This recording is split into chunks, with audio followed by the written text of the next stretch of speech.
We are back with a recap of the Blue Jackets and the Penguins game tonight in Columbus.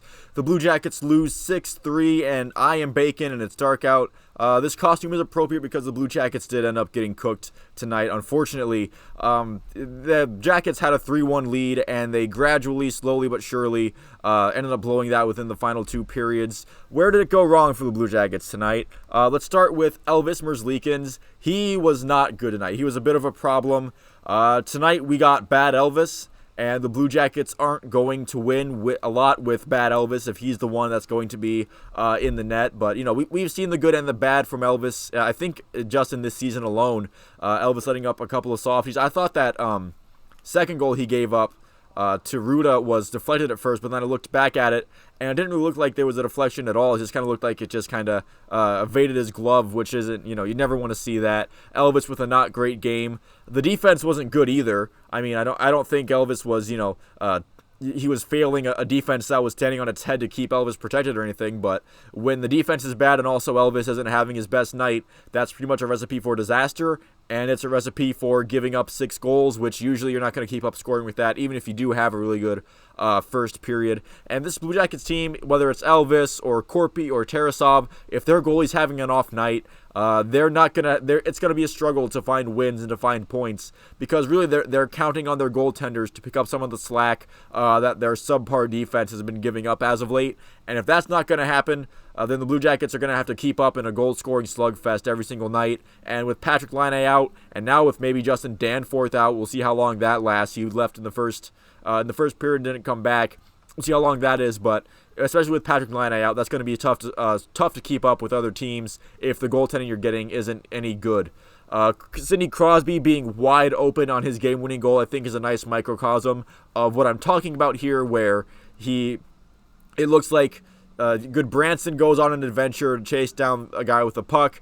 Maybe Jake Bean's supposed to be on that side over there. He doesn't end up getting there. Kent Johnson ends up covering the point because that's where he would usually cover, but he fails to look behind him and see that there's nobody there covering Sidney Crosby. He gets a wide open look, and even though Elvis wasn't good tonight, I won't blame any goalie for losing a one-timer matchup from Sidney Crosby. Just even though the way things were going, the Jackets had all the momentum in the first period, and then they kind of, gave it away through the second and third. This is the other side of the last two games for the Blue Jackets, where the Blue Jackets would get down in the first period. They gradually build some momentum in the second, and then the third period they would take over. This was the exact opposite. They were rolling in the first period. They picked up right where they left off against Nashville in the third, scoring 2 more goals. That made it 6 unanswered after the first period. Then the second period happened. They did get that 1 goal from Kent Johnson. His first, we'll get more on him later, but that was nice to get the lead back up to 2. But that third period happened. The Penguins get 2 more goals back, and that's the thing. At that third period, did any of us Jackets fans really think that the Jackets were going to somehow come away with a win in that situation? I know I didn't. I knew at the end of the second period that this was not going to go well for the Blue Jackets. You know what? Actually, scratch that. When the Penguins made it 3-2.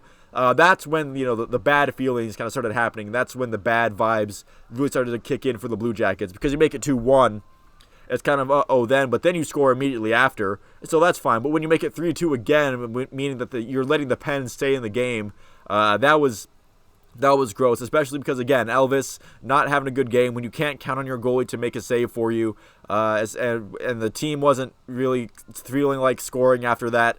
It was going to be a bad thing. And also, they get to play the New York Rangers tomorrow afternoon. They're not even going to get a full 24 hours worth of rest on a normal back-to-back. They're playing an evening game tonight, and then they're immediately heading to New York to play a game in the afternoon. Not great. An awful game for the Blue Jackets. From a Blue Jackets standpoint, obviously, you have a game where you're controlling the pace after the first period. If you just keep your momentum, and if you just keep playing the way you're playing, then you can probably head out with 2 points, at least get it to overtime if the Penguins start to step on the gas a little bit, but they shrivel up in the third period. Elvis was bad. The defense has been bad, but that's been the case, but Elvis was worse than he's used to being tonight. Hopefully they can forget about that and move on to the Rangers tomorrow, but this not a good omen for the weekend. There was some good things that happened, like I mentioned earlier. Kent Johnson getting his first goal in the NHL, nice to see. It's still amazing that Nick Blankenburg ended up getting 2 goals before Kent Johnson got his first, but sometimes that's how the cookie crumbles. Hopefully that can be a lot more where that came from for Kent Johnson. Kent Johnson looked like he was going to maybe try to pass it. He is more of a playmaker and assist guy, but he ends up faking the goalie out and thinking he's passing, and he slides it 5-hole on Jari. Good for him to get his first one. Hopefully the next one he gets will be end in better circumstances. And Johnny Gaudreau continuing his point streak with that assist. That was really just him getting hit by Chris Letang's awful clearing attempt, and Boone Jenner was right there off of that rebound off of Gaudreau's body. So good for Gaudreau to get that assist there, but besides that, he had a nice little chance in the third period that got stopped, but besides that, it was a gross game for the Blue Jackets. The vibes were awful after that second period, especially after that 3-2 goal, and just a bad omens for the Blue Jackets all around. Hopefully they can clean it up tomorrow against the Rangers. So let me know what you thought about this video in the comments down below. Thank you all for watching. Let me know if you think the Blue Jackets can turn it around against New York and Breadman tomorrow, or if they have a rough stretch ahead of them. It's getting closer to that Gimme Arizona game though, so that'll be nice hopefully for them. Thank you all again for watching, and I will see you at the next one.